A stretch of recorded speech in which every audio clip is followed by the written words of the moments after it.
մեր ձևով շարժումը սկսվել է եւ կանգնած է մեր ձևով շարժման ակունքներում։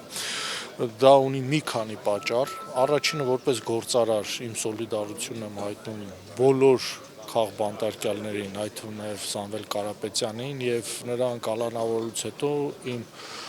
առաջին քայլն էր հնարավորինս շուտ միանալ եւ պայքարել գործող անարդարությունների դեմ։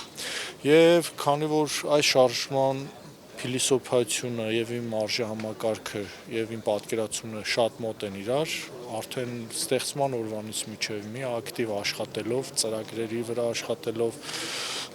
հնարավորինս մեր ունեցած ներուժը ներդնելով փորձում ենք այս երկրում ինչ-որ բան փոխել դեպի դրականը։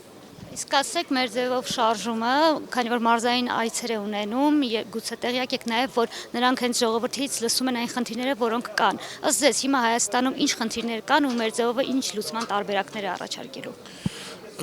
Ես խոսեմ իմ ոլորտից, գյուղատնտեսության ոլորտից, Հայաստանի Հանրապետություն գյուղատնտեսության ոլորտը գրեթե բոլոր ուղղություններով կան խնդիրներ։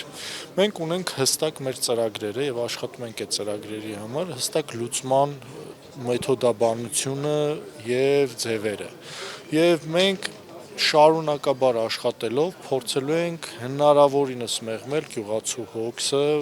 տնտեսության վրա ունենանք լուրջ ազդեցություն եւ ի վերջո գյուղատնտեսությունը երկրում պարենային անվտանգության խնդիր է իրանից ենթադրում եւ Հայաստանում հնարավորինս լավագույն տարբերակով լուծենք Հայաստանի Հանրապետության պարենային անվտանգության խնդիրները։